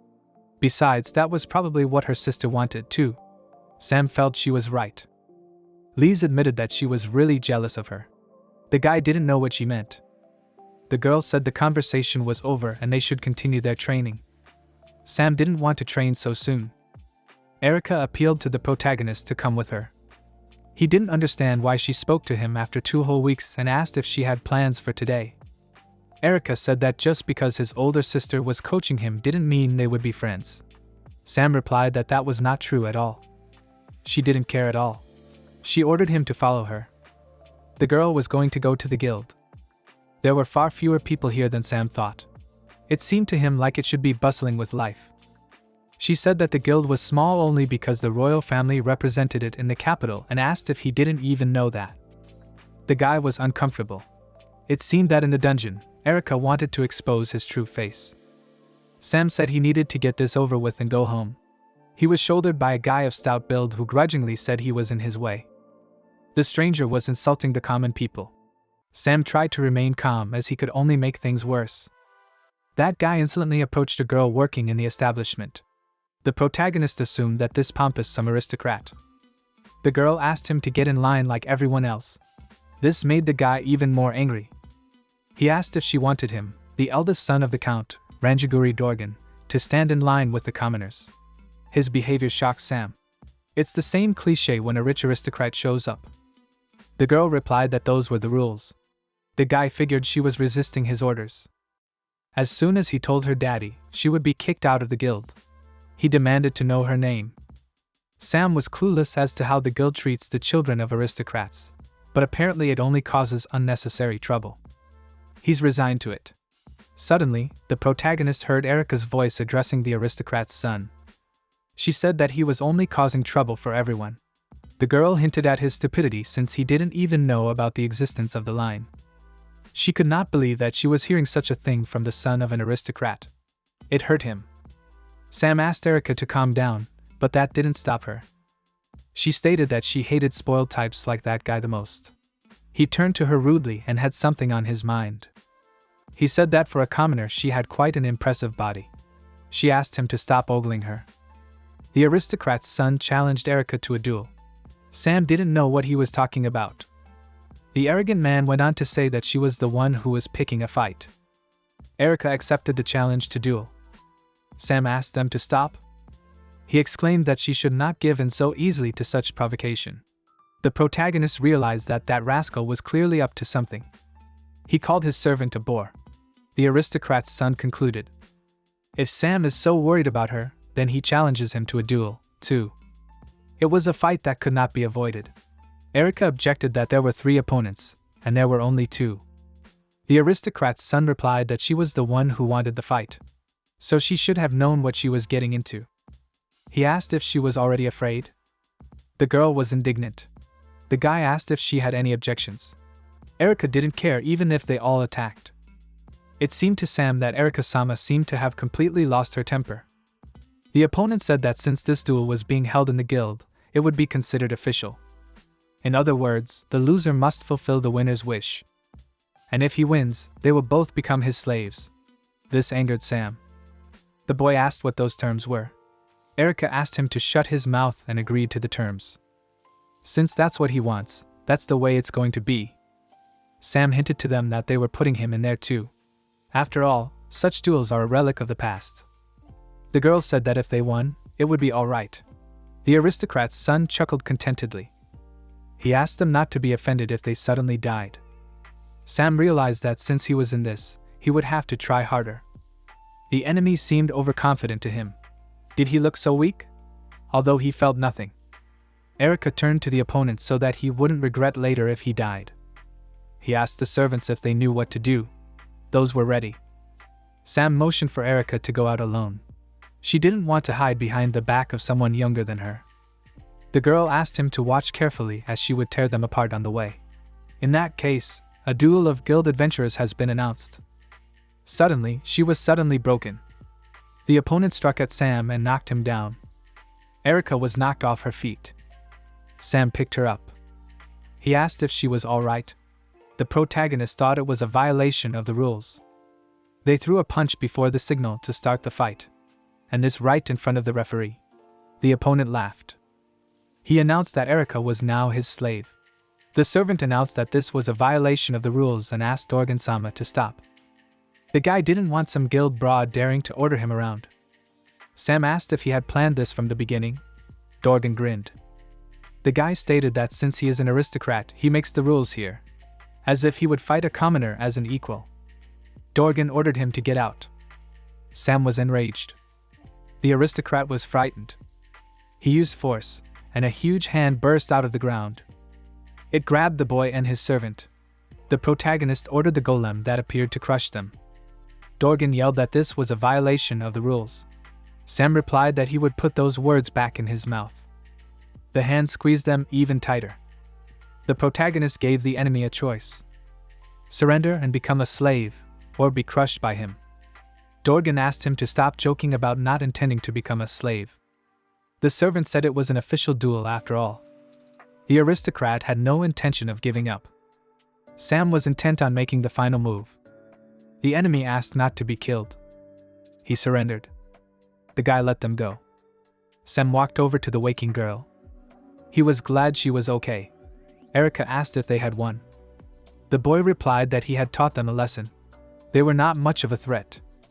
The girl inquired what had become of them. As it turned out, Sam had given them to a slave trader. She apologized to him. The protagonist said there was no need to apologize since he wanted to do so himself. Erica admitted that she was jealous of him. She was resentful. She didn't want to admit that Uar had chosen him over her. That's why she behaved so horribly. She was really sorry. Sam turned to her. He said it didn't bother him, while Erica was even very much. Because she behaved badly, got into that fight with that stupid aristocrat, made herself look bad. The girl called herself pathetic. When Uar's older sister died, and when she learned that she had inherited all her essence from him, she lost her purpose. She realized that she shouldn't be angry about it. But she still acted like it was all his fault. Sam said that they had lost a family member, after all. So there's nothing strange about it. Erica added that he, too, had lost someone important to him. The main character is quiet. He confirmed that Uar was the most important person to him. She was the one he loved the most. The girl said that in that case he should not comfort her. After all, she had done such a terrible thing to someone who was no better off than she was. He is, after all, now their family member who shares their pain. Sam tried to comfort her that everything was all right. He remembered Uar, whom indeed everyone loved very much. At night they drove back home. As they approached the estate, they were sure that their father would be quite angry. Erica turned to Sam. She thanked him for today and apologized for everything else. The protagonist asked her to stop apologizing already. The girl asked if he was sure. She announced that from this day forward Sam was a member of their family. So in her spare time she offered to talk about his older sister Uar. The boy agreed. Lisa unexpectedly called Sam to go for a walk. The surprise made him choked. The boy asked why all of a sudden. The girl said she wanted to go hunting. They were sitting in the woods by the fire. The protagonist didn't understand why they needed to camp, since the girl said they would be back the same day. Sam asked that maybe she needed a fork and knife. Lise replied that eating with her hands tasted much better. The boy again didn't understand. As soon as she suggested going hunting, her mood strangely improved. One could say she became quite excited. The girl admired Sam's cooking skills. The guy admitted that it was nothing special, recalling a past life in which he had lived alone. Lise admitted that she wasn't very good at it. But that didn't mean she couldn't cook at all. The girl asked if her older sister was just as bad at cooking. The protagonist replied that she was a very careless person. Lise said she had a conversation to have with him. He inquired what she wanted to talk about. She replied that she knew a lot about his past. From her sister's letter, of course. Sam asked that she must have been surprised to learn that he didn't have such an amazing past, but that wasn't true at all. Even though she knew almost everything about him, he knew nothing about her. And she felt that this was unfair. Lisa felt that it was unfair to Sam. So she wanted him to get to know her better. And to that end, she made him go with her today. The girl warned him that it would not be the most pleasant conversation, and she wanted to make sure he wanted to listen to her. The protagonist replied that if it was her own wish, he would be happy to listen. The fact was that Lise was married. The girl admitted that Sam might not be particularly comfortable discussing such a thing, but she wanted him to listen to the end. Lisa continued by saying that she had been married 3 years ago. But in 6 months she had never managed to get pregnant. Because of this, her mother constantly reproached her. Sam interjected that in such matters both partners take responsibility, not just Lisa-sama. And anyway, it's pretty hard to conceive a child in 6 months. To him, it's no surprise that it didn't work out. She replied that her ex-husband did not think so. In the beginning she thought he was a kind man. But as soon as it didn't work out to have a child, he changed drastically. He started locking her in her room. He wouldn't let her pick up the sword. Sometimes it got to the point of violence. After making her completely guilty, he took a mistress. Sam was very angry. Lisa complimented that in her 21 years of life she had never yet had to use bitterness. Sam was infuriated that girls were being forced to take on such responsibility, despite the fact that such things were probably the order of the day in this world. The girl continued. Eventually her father and mother sensed something wrong, after which they began to visit her. And then they found out. There was a huge scandal. Then they divorced. The main character admitted that they had the worst marriage. Lisa laughed it off and said he was right. The boyfriend was glad that, in any case, she had already cut all ties with this man. So for now, let her live her life the way she wants to. Maybe she'll meet a wonderful man and fall in love, and then live happily ever after. Now Sam said something similar to what Yuar had told him. The boy didn't realize at the time why she was thinking that, but now he does. It's all because he's thinking of this man and naturally wishes him happiness. Lisa, laughing, thanked him. He asked why she was saying thank you to him. He only said the obvious things. The girl noticed that his mood had soured. The guy confirmed this. All this time, while she was being treated so cruelly, he had been idling and did not even realize that such things were happening to her. If he and Yuar had found out sooner, he would have immediately run to snitch on her husband. Even now, he still wanted to take revenge on him. She was pleased to hear that, however, it might cause unnecessary trouble for the family. So Lee simply said thank you for his words. She said that Sam was very kind. The boy replied that it was obvious, she was Lisa Sam after all. The girl asked what he meant while he was trying to find the right words. The protagonist called her his dear teacher, and thus pleased. The girl threw herself into his arms, exclaiming that he was very nice. The boy asked her to stop, realizing what it was like to have an apprentice. He could smell her sweet odor, which made him dizzy. Sam asked not to snuggle so hard. The girl admitted that the holy swordsman was also, despite his strictness, affectionate with his students. She could now understand his feelings. Lise thought it was fine to bring people up. Meeting Sam gave her another opportunity to pick up a sword, so she thanked him again. Guy thought it suited the mentor's smile very well after all. He didn't want her to have a sad face. Let her become so happy that she could forget about her unhappy past. He wished that from the bottom of his heart. Erica, sighing, thought about how her parents might not have been so angry. She thought that if Sam hadn't been around, they would have cut back on more than just her out-of-pocket expenses. And even today they continued to rebuke her. Apparently, after that incident, Viscount Renzugiri had contacted her parents. When he learned that his son and servants had become slaves, he began to protest. Naturally, the parents did not participate in this farce. After all, Viscount Renzugiri's family is a hostile faction. Besides, thanks to the guild's testimony, their complaint was rejected. It is said that they ended up having to buy their son back from the slave trader's servants for double the price. Erica wondered how things would have turned out if Sam had not been by her side. Still, she wondered where he was. Wasn't it his turn to exercise her this afternoon? Someone approached her from behind. The girl immediately recognized her older brother Gunther. She wondered why he had come here. The boy asked if this was the way to behave with an older brother. Erica countered that he had gotten it into his head. Personally, she didn't remember them becoming related. The boy remarked that she was as cruel as ever. And yet he had known her since she was a little girl. And besides, he would marry her older sister. Gunther said he was Ulrich's lover. The boy complimented that he would be her brother in any case. Erica realized that he was not yet aware. She revealed that Yuar's older sister had passed away. Gunther realized what she meant. He had heard that there was a scoundrel who had used this lie to break into her family's confidence. The boy called out Sam's name. The girl did not believe him. Gunther added that this Samuel Kuhn foolishly uses the famous Shite magic. Quite an interesting person. Erica explained that Sam was the only successor that Yuar had raised, so she asked him not to speak ill of him. The boy was surprised. It seemed to him that she was the one who would be against him. After all, she more than anyone else aspired to be her successor. The girl stated that she denied it and was jealous of him, but he proved himself worthy to be her disciple. She noticed that it had been 2 weeks since the news of her death, but he had not rushed over the same day he learned of it. She wondered what he had even been doing all this time. Gunther grinned. According to him, he was so stunned that he fainted and only woke up this morning. It was so hard to take. But none of that mattered. He was a fool then.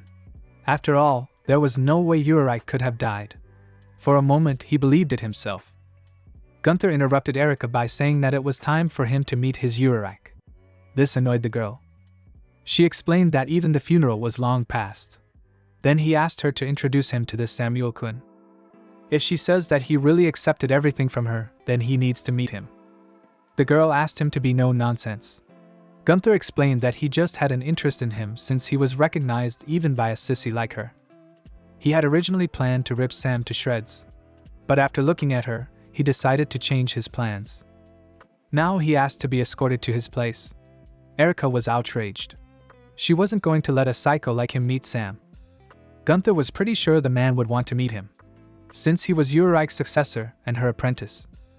After all, as it were, he is Urarike's consort. It seemed to Erica that the man emitted a dangerous aura. Lisa offered to take a break after another workout with Sam. She noticed that he was getting stronger. Too bad he doesn't wield a sword. The boy laughed. He thought that when he mastered it, he would perfect his way of magic.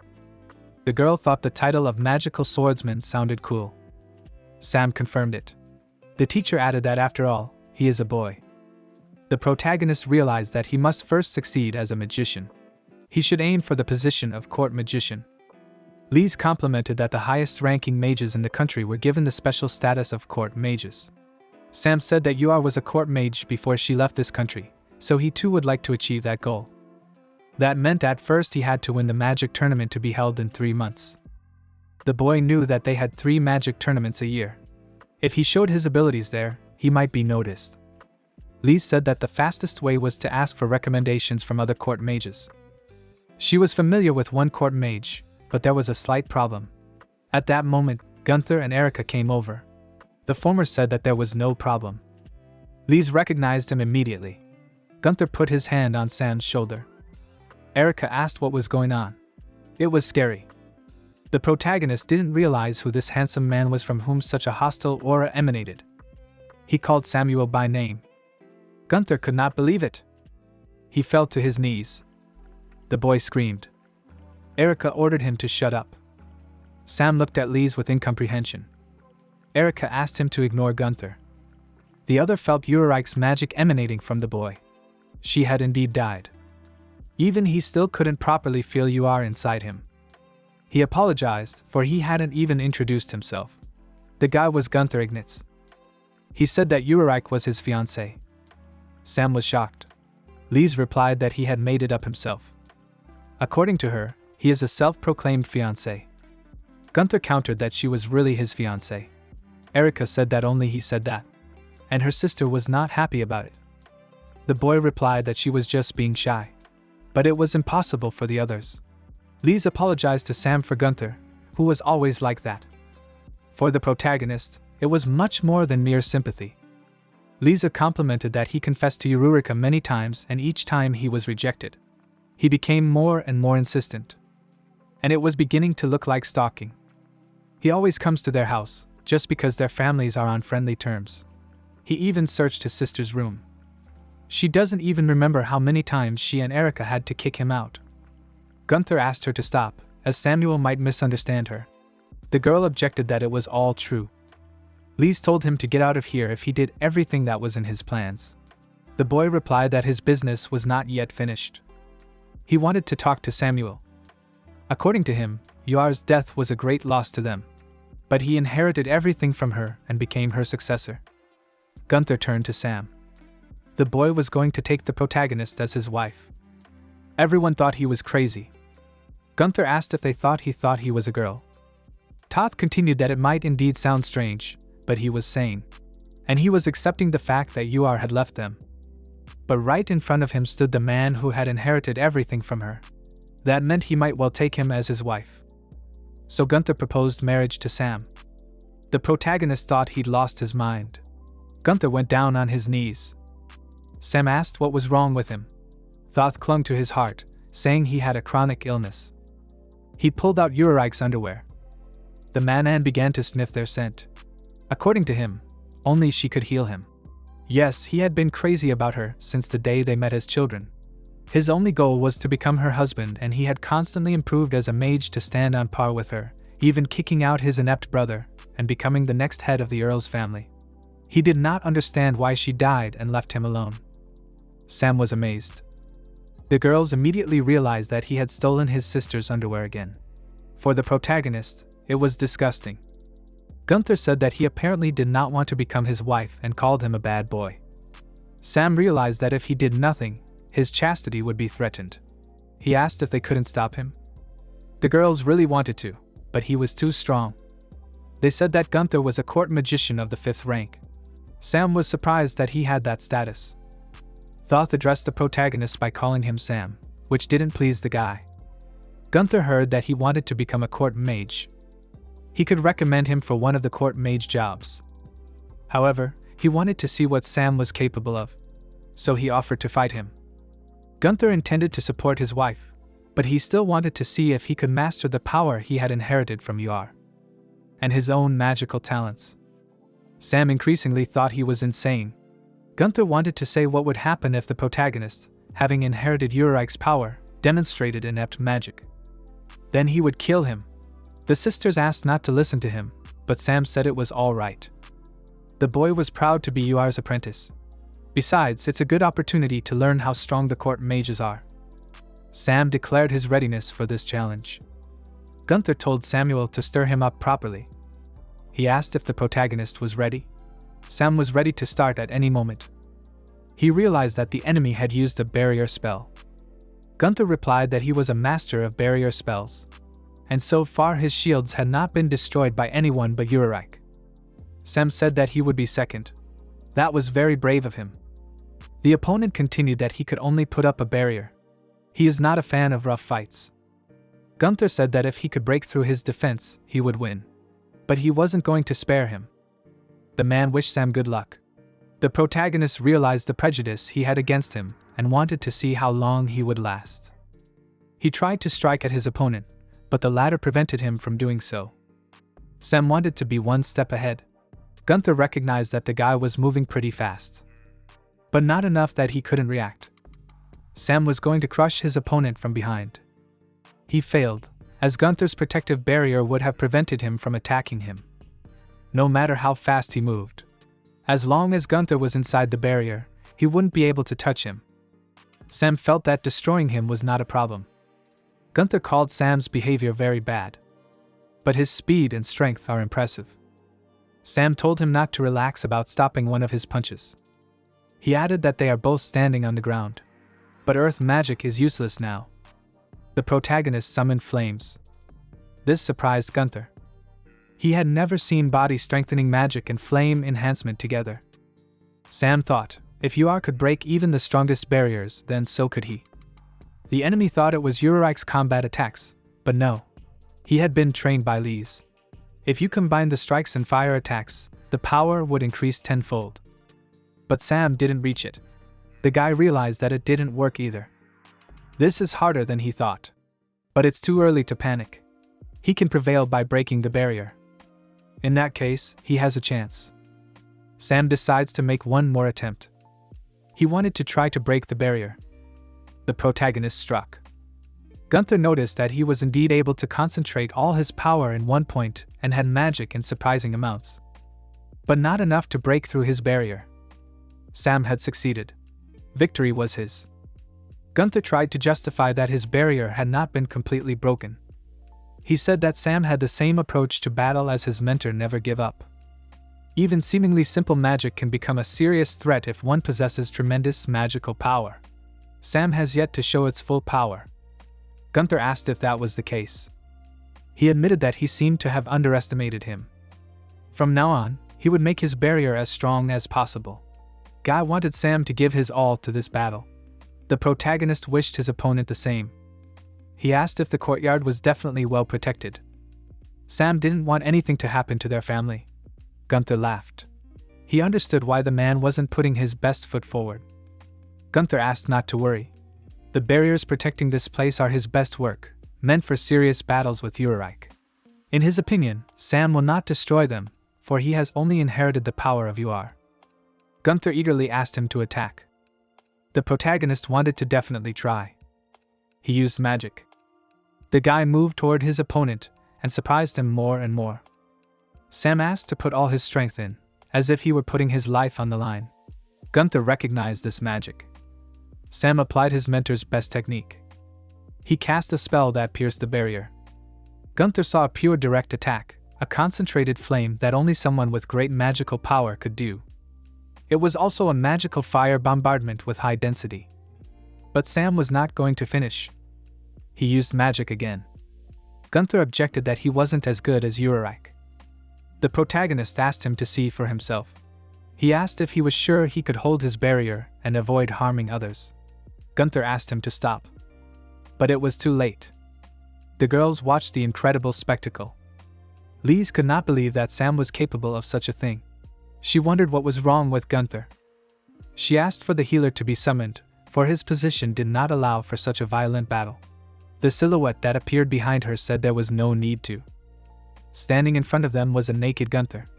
He apologized for the disturbance and replied that he was fine, enraging Sam with his appearance. It turned out that he had put a protective spell on his suit.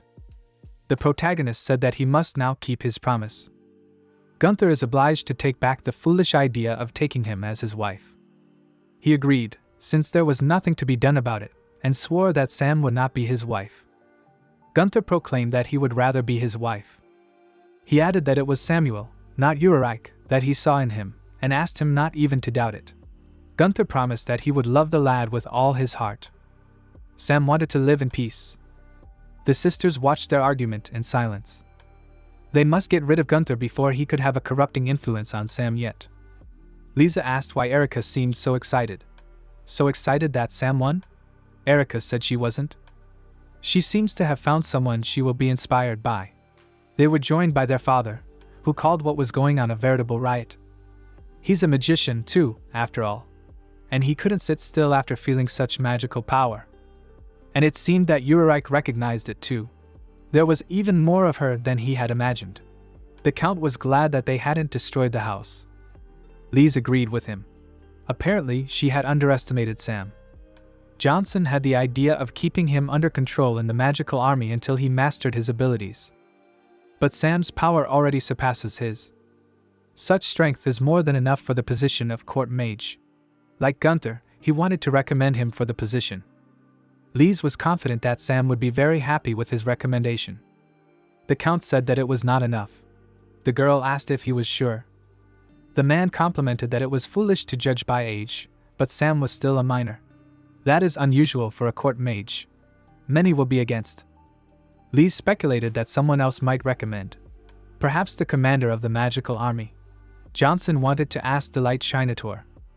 He spoke of his sister. She is Uar's mentor and coincidentally the one who was removed from her position as court mage. But she is indeed very strong and her power is recognized by everyone. Lise was concerned and he understood that. The Count wanted to try it, even if it was risky. He had confidence in Sam. Lise had no doubt about that, but she was uneasy about Mrs. Delight. Johnson announces to Sam that he wants to recommend him for the position of court magician. He recognized that his magic was strong enough to break Gunther's barrier. It was even stronger than he had imagined. The boy was overjoyed at this news. The man apologized for underestimating him. Sam asked him to raise his head.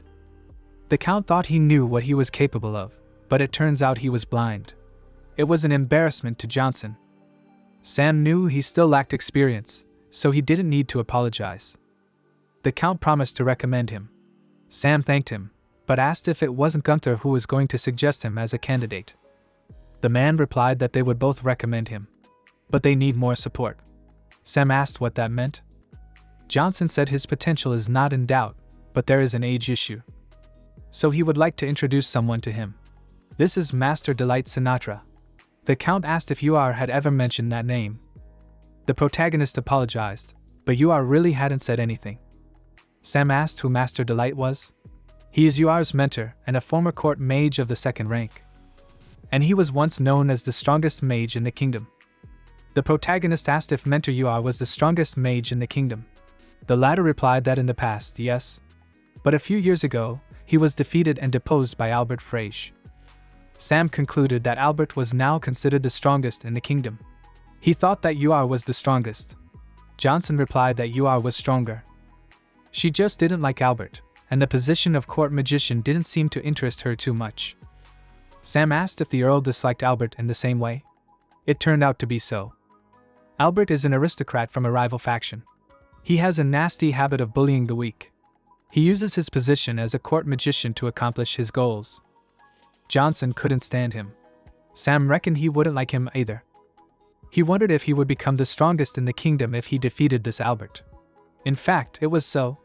But the Earl was not sure if the man would fight. As it turned out, even the strongest court magician was not the most powerful.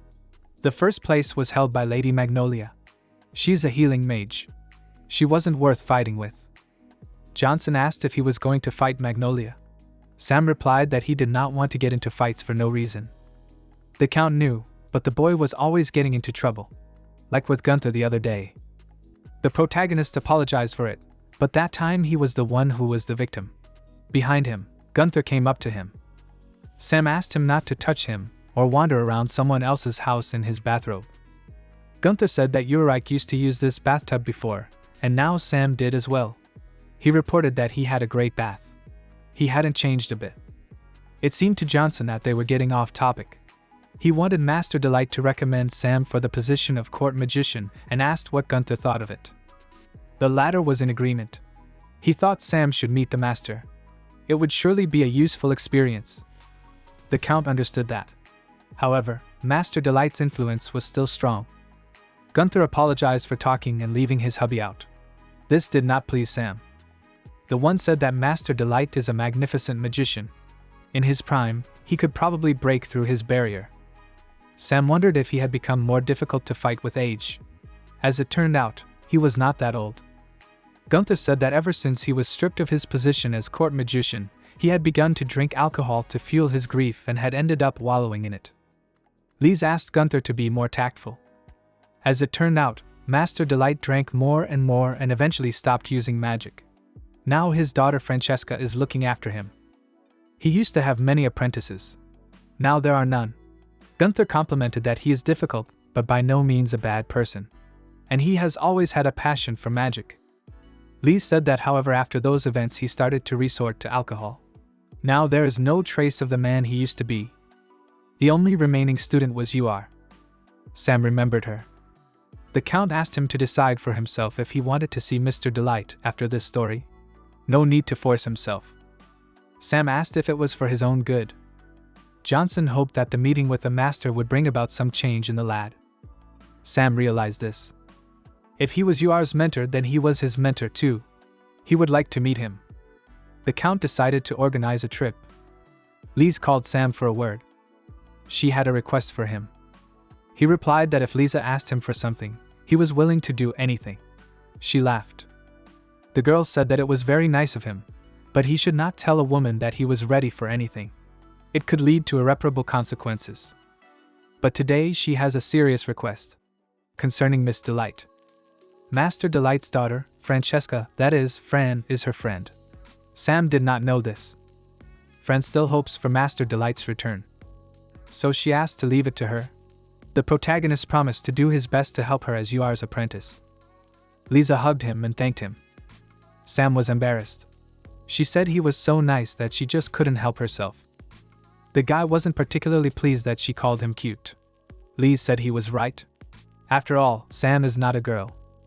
The protagonist promised to try his best for both of them. Sam was already feeling lonely even though he would only be gone for a few days. The boy arrived at his destination. He was greeted by a girl who said they were already waiting for him. Sam thought she looked beautiful and introduced himself. He apologized for the sudden visit. The girl asked not to worry as they had already been informed of his arrival. Besides, she had heard that he was a disciple of UR. Her father would surely be pleased. Sam hoped so. The girl introduced herself as Delight Sinatra's daughter, Francesca Sinatra. She let him call her Fran. And the boy said she could call him Sam. The protagonist said that since she was a countess, he would appreciate it if she would stop addressing him as you. Fran was fine with that. She would like to see him off to his father as soon as possible. But above all, she was sorry if she made him feel bad about his father. Sam said it was all right. The girl explained that after hearing about Ulrich's death, he started drinking alcohol. He drank more and more. The boyfriend understood how she felt. Fran called it just a show of weakness.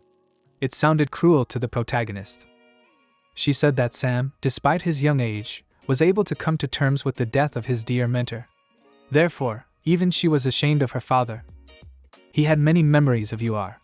At that moment, the girl stroked his head, saying that he was such a nice guy. She immediately realized what she had done and apologized. Sam said it was no big deal and was fine with it. Fran admitted that she was the only child in the family, and she wanted a brother like him. She was ashamed. The boy would have been happy to have a sister like her. The girl thought he was flattering her. She beckoned him to go on.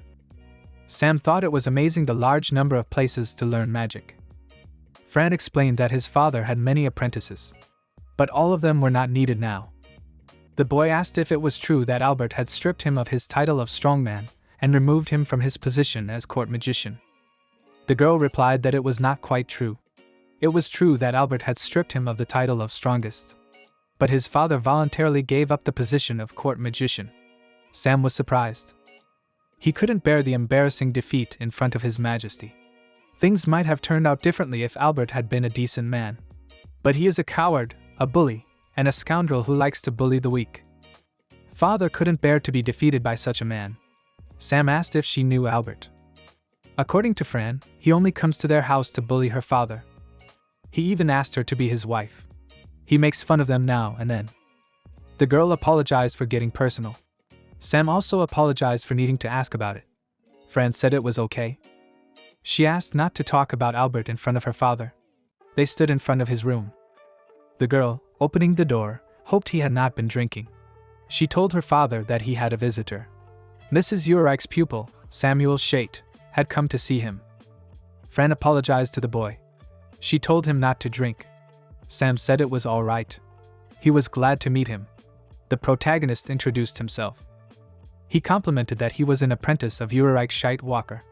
The man repeated her name. He referred to Sam as a boy. The boy admitted that he was a minor, but his skills have already been honed. The man sitting in front of him called it a noble gesture to know a fallen man like him, though nothing good would come of it. Fran said Sam was here because she wanted him to recommend him for the position of court mage. Father asked what she was saying. Mr. Delight asked not to make him laugh. Court magic is not as simple as a child might think. The protagonist replied that it might be. But the position of court mage was just an intermediate step for him.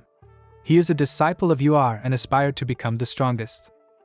The master asked how dare he call himself the strongest in his presence. The girl exclaimed that Sam was indeed very strong. She had heard that he had broken Gunther's barrier. The man asked if Sam had broken that strange boy's barrier. The boy confirmed that he had. Mr. Delight hesitated. He addressed the protagonist, calling him little boy. The latter asked to be called Sam. He's just a kid, that was enough for the master.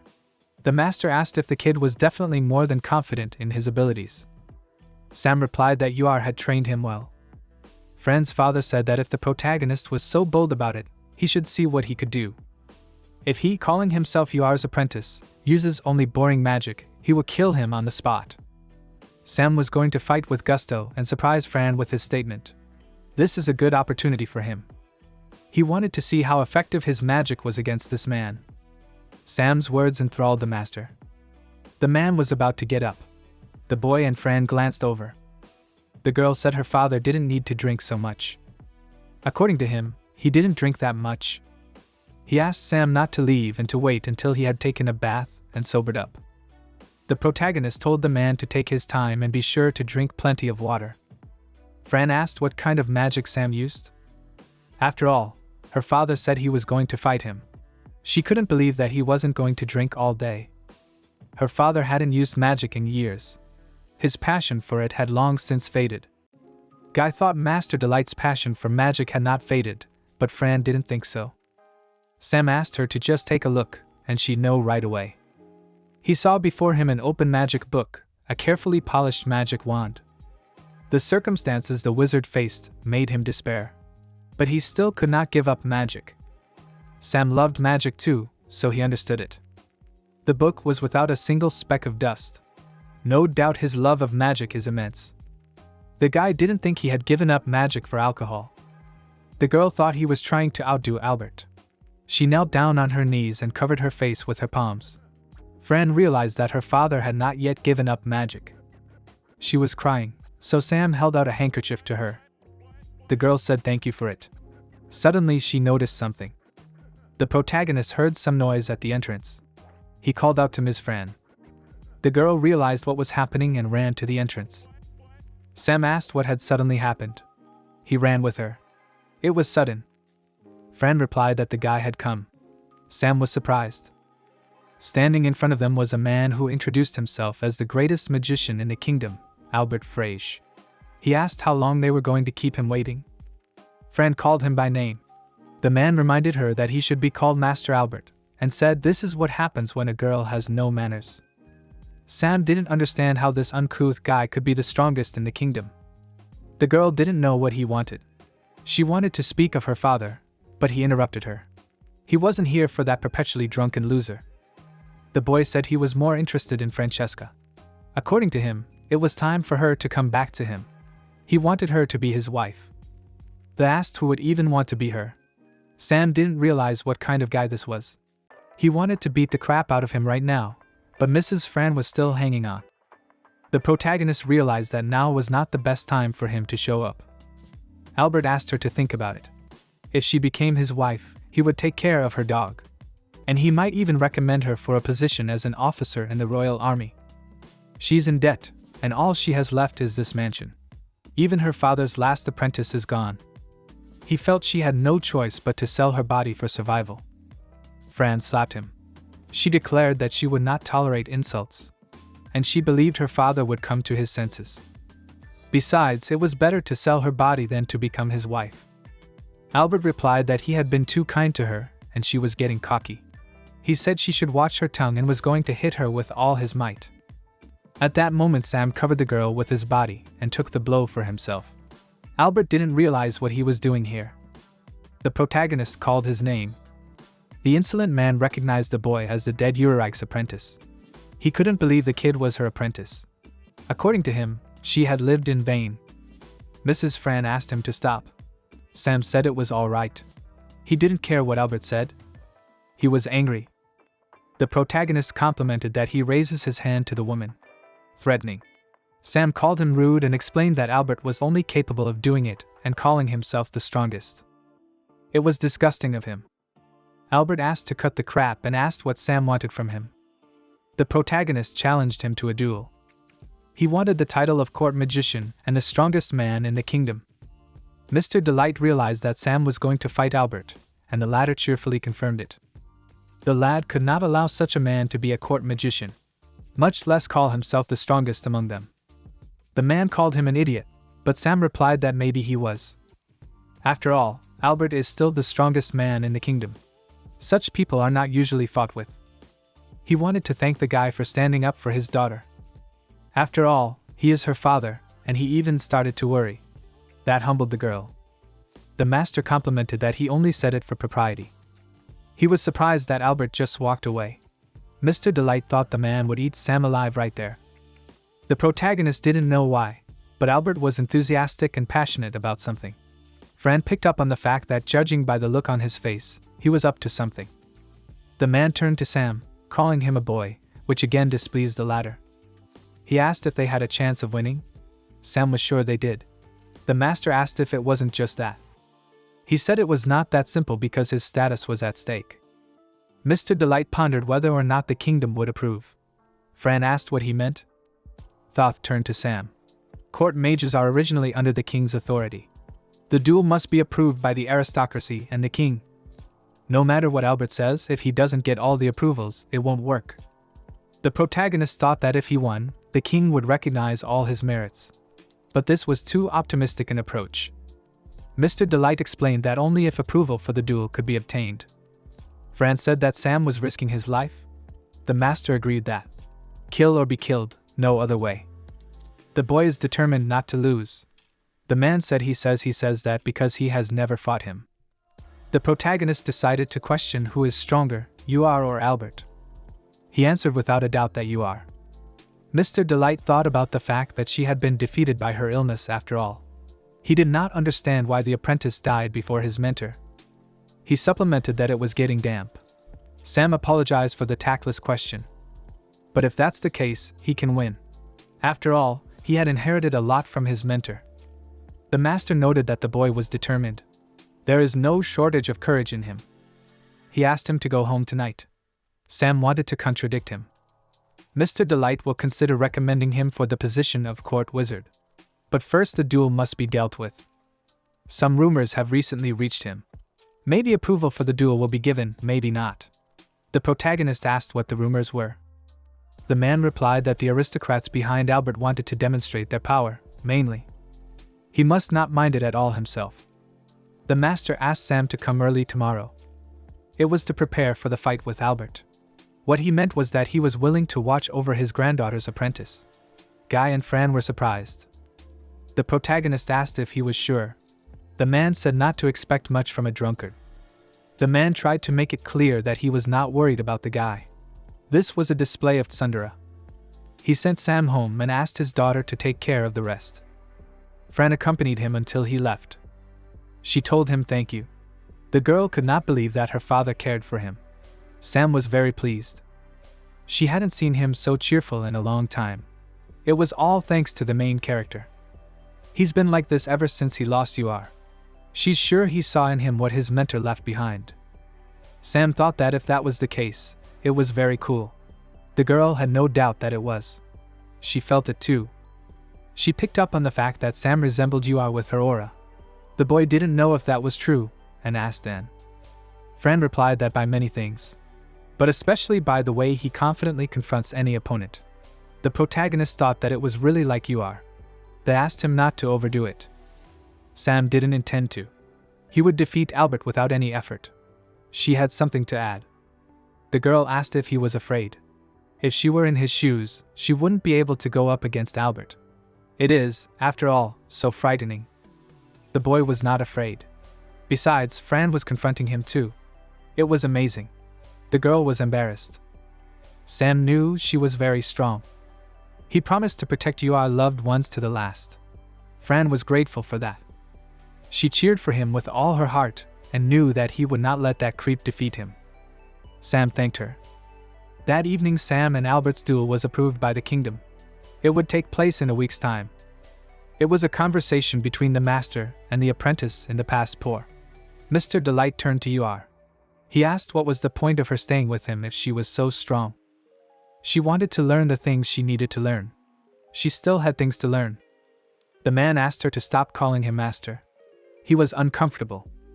He thought she was stronger than he was, and he didn't think she could learn much from him. UR advised the master to learn to talk without sounding like a nerd. He asked her not to be clever. Mr. Delight said she was unaware of her immense power. She should have taken on an apprentice while she was under his mentorship.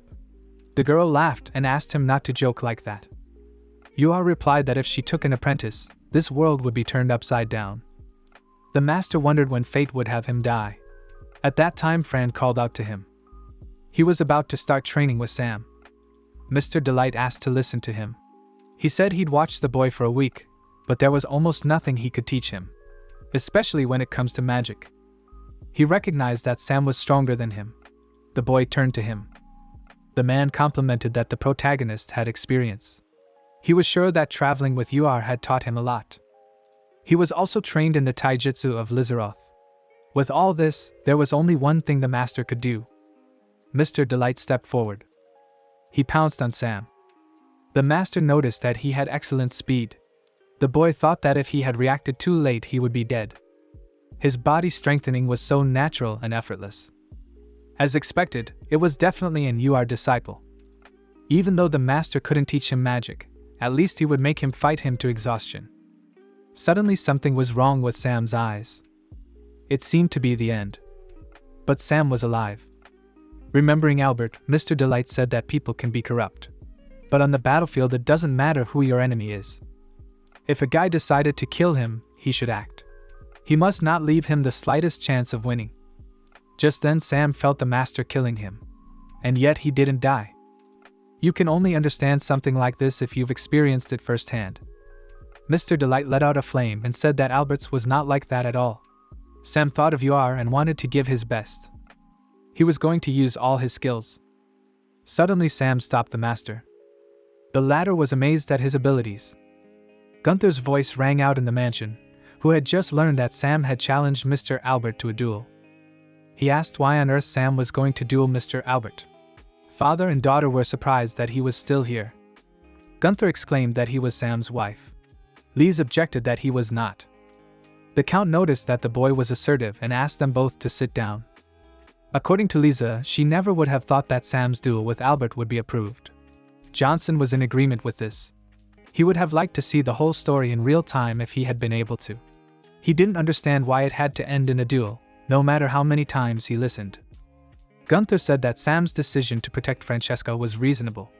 Albert is notorious for his strange fascination with women. Lise had heard that he was not noted for his exemplary behavior. She asked how then such a man could be the most powerful in the kingdom. Gunther replied that he was strong. He didn't like this guy either. But the supremacy of kingdoms is always decided by a duel. The Count noted that even Gunther had noticed this. The other continued that of course Albert wouldn't be able to break his barriers. But if it is only a question of strength, he is the best. Although he hated to admit it. Lise wondered why His Majesty the King had approved the duel. And so soon. Johnson replied that all the aristocrats seemed to be in favor of the contest. The king must have something on his mind. Lise exclaimed that taking only a week to prepare for the duel was still strange. Gunther asked her to calm down. She said that even he wasn't worried about Sam. He replied that of course he was worried. He asked if the girl really thought a wife didn't worry about her husband. However, he wanted to see Sam defeat the most powerful man in the kingdom. Both asked Gunther to be quiet. Johnson asked if he really thought Sam would defeat Albert. Gunther thought he had a good chance of winning. The Count complimented that even against Albert Freya. After all, he was the kind of man who would turn both friend and foe to ashes on the battlefield. Gunther thought Sam would be alright, though he couldn't be sure. Lise was still against the duel. Guy, on the other hand, thought that trust was also love.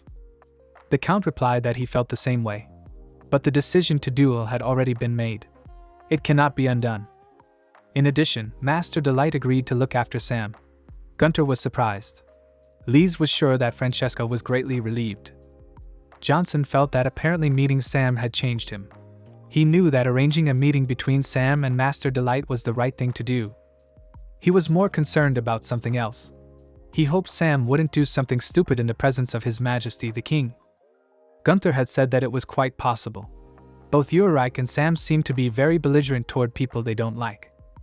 There is also the possibility that he will not overreact to Albert.